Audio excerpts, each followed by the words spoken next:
পশ্চিমবঙ্গে বিধানসভা নির্বাচন নিয়ে পুলিশ প্রশাসনকে কড়া নির্দেশ দিল নির্বাচন কমিশন।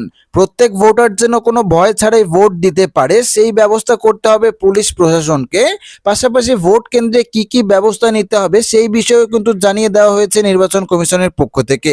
এবং যদি কোনো পুলিশ অফিসারের বিরুদ্ধে কোনো গাফিলতির অভিযোগ ওঠে সেক্ষেত্রে কিন্তু শাস্তিমূলক ব্যবস্থাও নিতে হবে।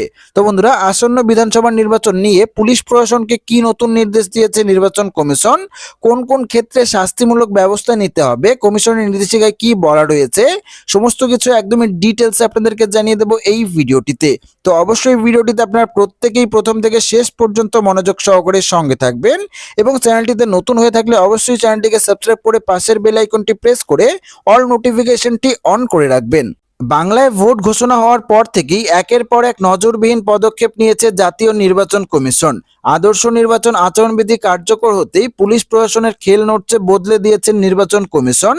এবার ভোটারদের আত্মবিশ্বাস বাড়াতে পুলিশ পর্যবেক্ষকদের একগুচ্ছ নতুন বার্তা দিয়েছে নির্বাচন কমিশন।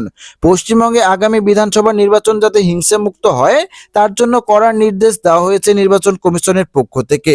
রাজ্যে ভোট যেন হিংসামুক্ত হয়, যাতে ভোট কেন্দ্রে ছাপ্পা না হয়, বুথ যেন জাম না হয়, কেউ যেন প্রচারণা দিতে না পারে, যাতে প্রত্যেক ভোটার কোনো ভয় ছাড়াই ভোট দিতে পারে তা সুনিশ্চিত করতে বলা হয়েছে পুলিশ প্রশাসনকে। তার জন্য এলাকা ভিত্তিকভাবে তৈরি করতে হবে দাগী অপরাধীদের তালিকা, এমনই কিন্তু নির্দেশ দিয়েছে নির্বাচন কমিশন।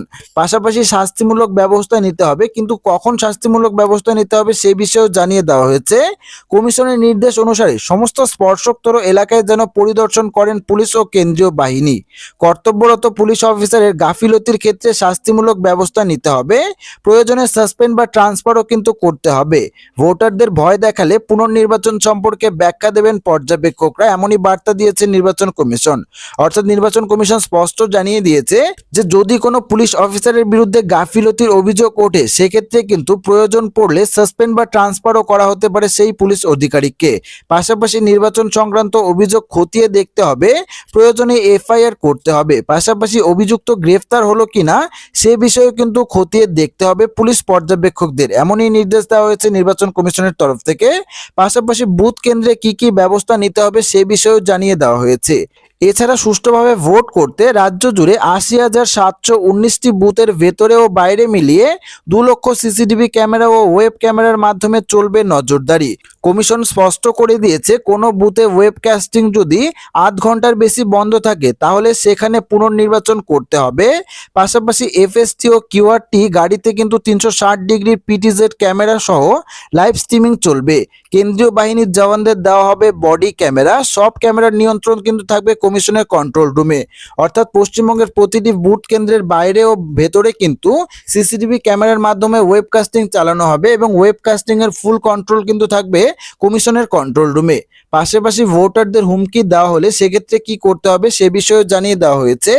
এই আবহে শুক্রবার জেলা নির্বাচন আধিকারিক ও পুলিশ সুপারদের নিয়ে একটি বৈঠকে কড়া বার্তা দিয়েছে নির্বাচন কমিশন।